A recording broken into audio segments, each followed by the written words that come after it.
Bonjour, bienvenue à Inspiration. Eh bien, je peux vous dire ceci, quand je prépare ces capsules, je veux vraiment déposer en vous de la révélation. Je veux vraiment déposer, puis vraiment, je veux que ça illumine quelque chose à l'intérieur de vous, parce que la foi, c'est lorsqu'on a la révélation de la parole de Dieu. Et vraiment, ma prière, c'est que vous prospérez à tous égards, puis que vous soyez en bonne santé, comme prospère l'état de votre âme. Amen.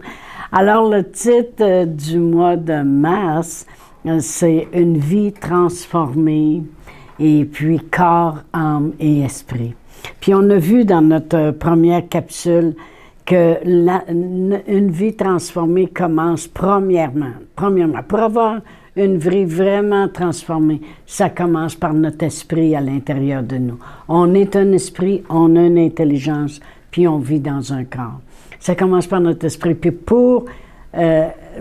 là où ça commence, c'est lorsqu'on accepte le Seigneur Jésus comme le sauveur de notre vie. Lorsqu'on reconnaît qu'il a payé un prix pour que ça change dans nos vies.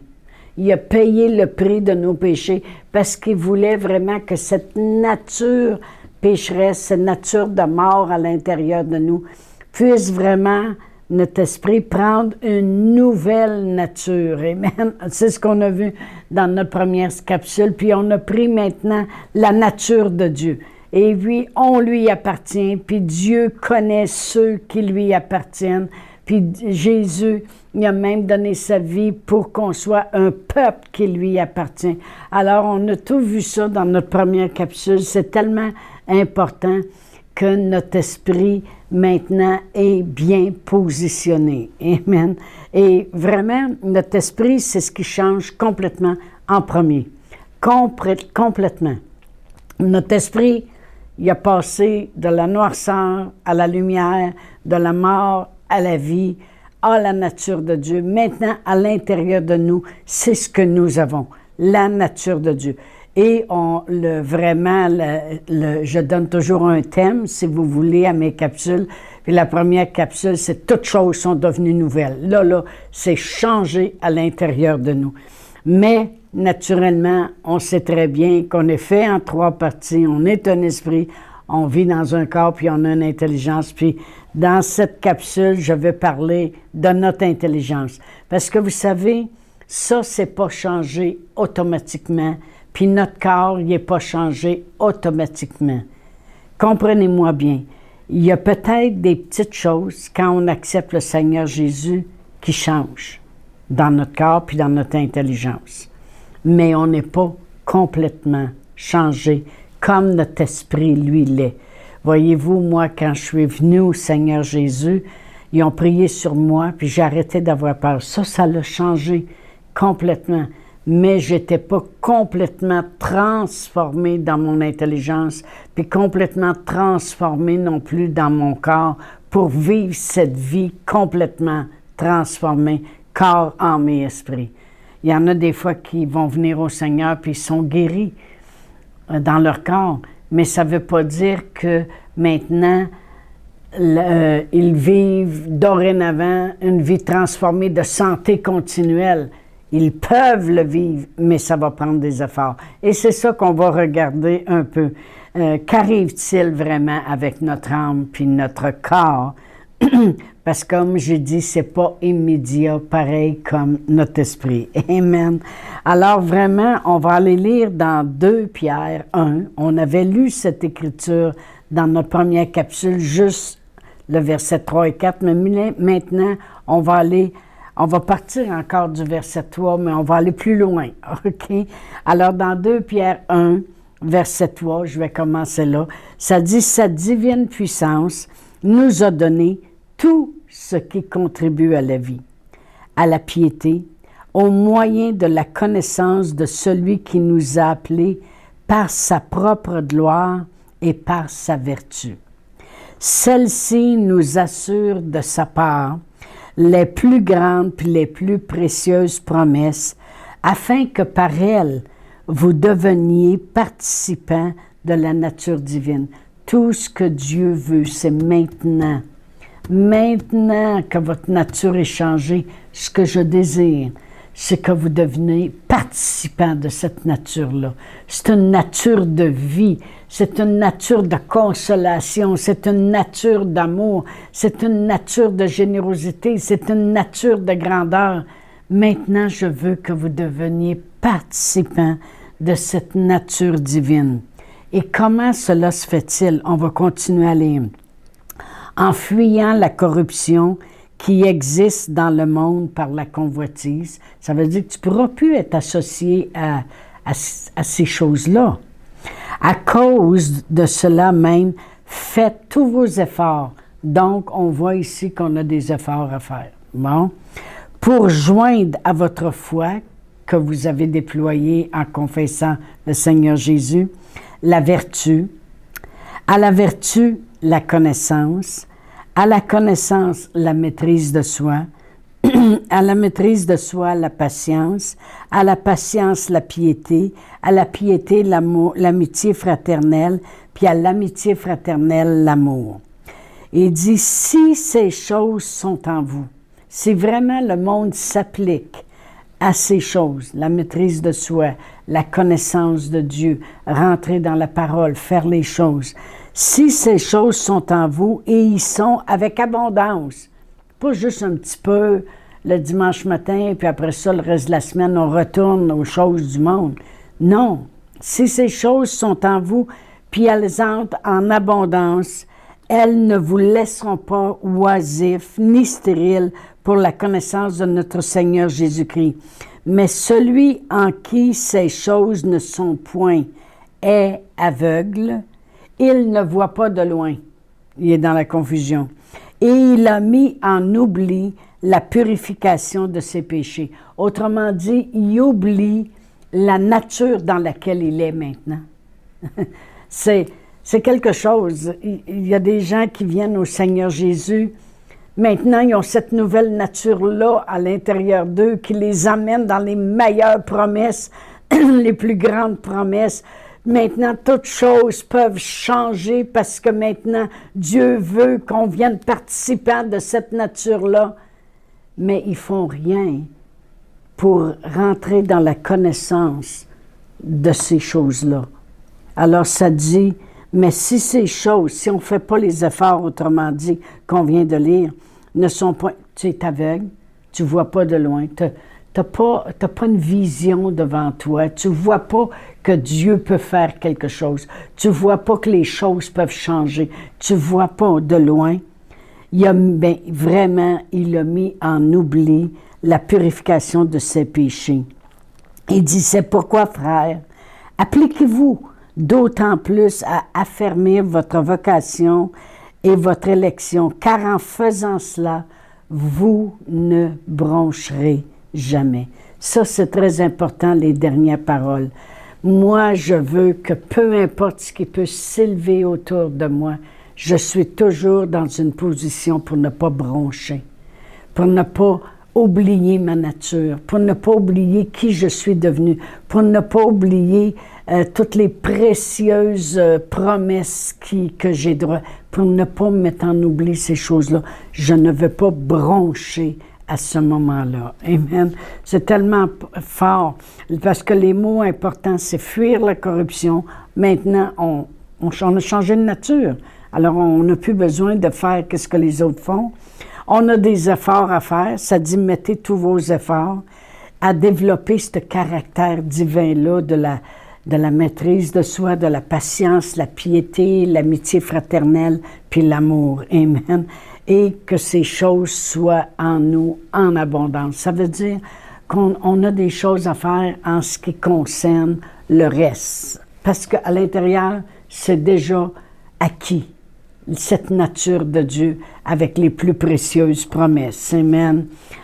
Puis que toutes ces choses-là nouvelles que Dieu veut dans nos vies, amen. S'il aurait voulu qu'on reste comme avant, il nous aurait laissé tel quel.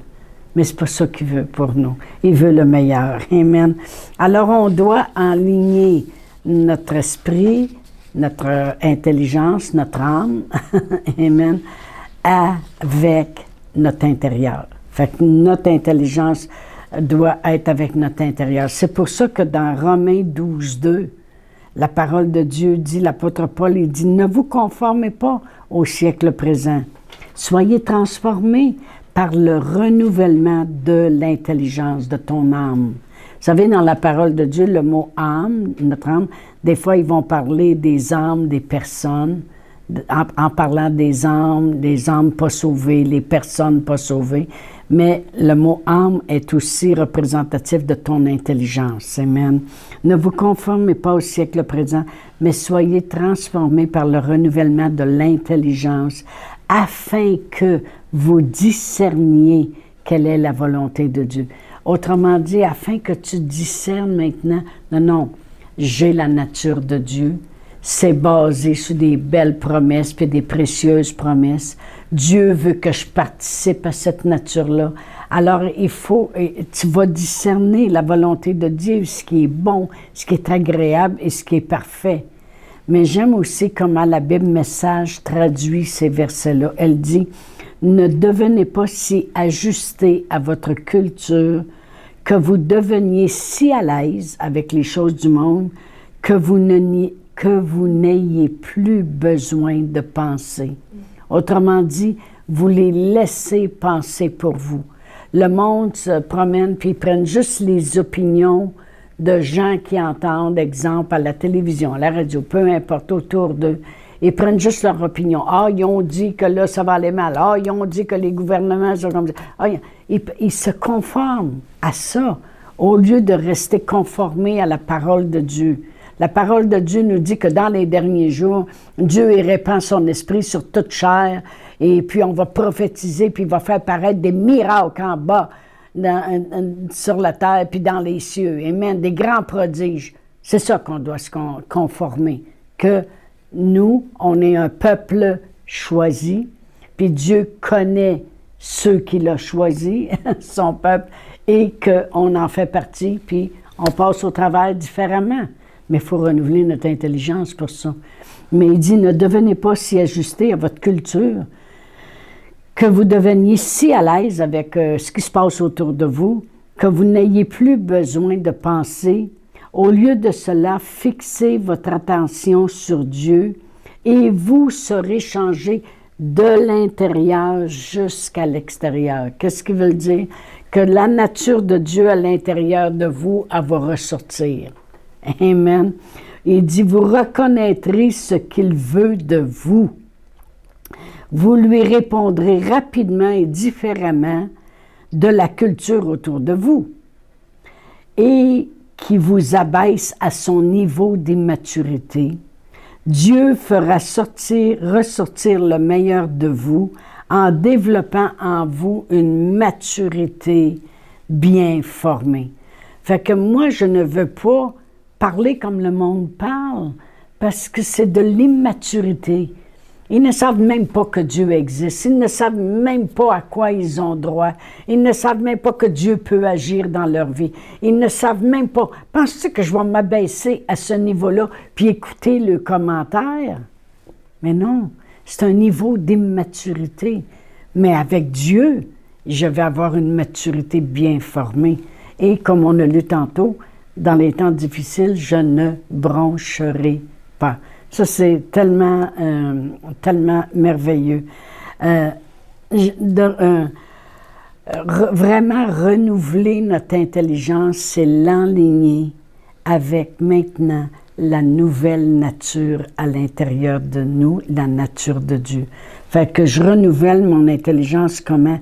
Avec la parole de Dieu. Ça dit, par le renouvellement de l'intelligence, soyez transformés. Mais comment? Avec la parole de Dieu. On prend la parole de Dieu parce que sa parole puis sa nature est ensemble. Amen. Alors, je dois renouveler mon intelligence d'après cette nouvelle nature avec la parole de Dieu. J'ai marqué, au lieu de laisser le monde sans intelligence penser pour moi, je vais laisser Dieu penser pour moi. Amen. Moi, je veux vraiment que j'aime mieux que Dieu pense pour moi. Parce que de moi-même ou de mon intelligence à moi ou d'après ce que le monde pense, c'est vraiment Je ne veux pas me conformer à cela. Et vraiment, une autre traduction va dire « Ne vous conformez plus aux standards de ce monde ». Voyez-vous, le standard de ce monde est limité. Okay? On ne peut plus rien faire pour toi. Ah ben, c'est comme ça qui est, hein? Puis ça a bien l'air que c'est comme ça que ça va rester. Ah, qu'est-ce que tu veux, hein? Tout le monde travaille pas, fait que c'est comme ça. Ça dit, ne vous conformez pas aux standards de ce monde. Vous savez, Dieu, il a des standards beaucoup plus élevés. La parole de Dieu nous dit dans Ésaïe 55 que aussi hauts sont les cieux, aussi hautes sont les pensées de Dieu, puis les voies de Dieu. Alors vraiment, je veux me confirmer plus aux standards de Dieu. C'est plus élevé. Je veux m'élever au-dessus du monde. Amen. Gloire à Dieu. Alors, j'ai marqué comme ceci. Comme la pression qui est placée sur du métal peut lui donner une certaine forme, bien, la pression du monde placée sur mon intelligence veut donner une forme aussi. Voyez-vous, le monde ne réalise pas des fois que la pression qu'ils ont autour d'eux, puis de tout ce qui est dit, puis tout ce qui est prédit, parce que le monde dise et prédise. J'ai même entendu notre premier ministre dire « si un tel est élu aux États-Unis, préparez-vous, ça va aller mal. » Je ne veux pas rembarquer là-dedans, moi, là. Je ne veux pas qu'ils prédisent des choses dans ma vie. Mais on dirait qu'ils essaient de donner une forme à mon intelligence. Je ne veux pas ça. Moi, je veux que mon intelligence se conforme à la nature de Dieu, qui est basée sur des belles et des précieuses promesses. Amen. Lorsque je parle de l'intelligence, je parle du centre de nos pensées. Je parle de c'est là qu'il se prend des décisions et les décisions sont parlées puis amenées en action. Fait que lorsqu'on parle de notre intelligence, pourquoi il veut qu'on la renouvelle? Parce que c'est là que sont nos pensées. Puis c'est là, après ça, que les décisions sont prises. Est-ce que je vais me laisser aller ou est-ce que je vais me conformer à ce que Dieu dit, puis justement le parler, puis l'obtenir, ce que Dieu dit. Amen. Voyez-vous, dans 3 Jean 2, Jean, il dit, « Bien-aimé, je souhaite, le mot « souhaite », c'est « je prie », que tu prospères à tous égards et que tu sois en bonne santé, comme prospère l'état de ton âme, ton intelligence. » Alors, il faut que ça prospère ici, prospère à la manière de Dieu. Et ça va amener que tu vas prospérer à tous égards parce que ton intelligence s'enligne avec la nature de Dieu. Amen. Je vais juste terminer en lisant 2 Corinthiens 10, versets 3 à 6. Ça dit « Si nous marchons dans la chair, nous ne combattons pas selon la chair, mais les armes avec lesquelles nous combattons ne sont pas charnelles, mais elles sont puissantes par la vertu de Dieu pour renverser des forteresses. » Alors, on peut renverser des forteresses qui se sont élevées dans notre tête ici. Ça dit, nous renversons les raisonnements, puis toute hauteur ici qui s'élève contre la connaissance de Dieu et nous emmenons toutes les pensées captives à l'obéissance de Christ. Non, ça ne va pas aller mal. Toi, je te captive. Ça va aller bien parce que mon Dieu pourvoira à tous mes besoins selon sa richesse avec gloire en Jésus-Christ. L'Éternel, c'est un bon berger. On amène ces pensées-là captives à l'obéissance de Christ. Pourquoi? Parce qu'on veut enligner notre esprit, notre intelligence. Je veux dire, on veut enligner notre intelligence, notre âme, avec la nature de Dieu qui est dans notre esprit, de l'intérieur à l'extérieur. Alors, je vous dis à mercredi prochain. Bonne semaine. Chantal Paulus est avec vous tous les jours du lundi au vendredi sur Facebook et YouTube. Vous pouvez écrire à Chantal en privé sur Messenger. Si vous avez manqué une capsule, retrouvez-la sur la section vidéo de Facebook ou sur YouTube si vous désirez faire un don par Interac. Voici l'adresse courriel capsule.inspiration au pluriel @gmail.com. Le mot de passe est inspiration au pluriel. Vous pouvez aussi faire un don par www.inspirationaupluriel.com eslr.org/DONS. Veuillez indiquer en mémo Capsule Inspiration.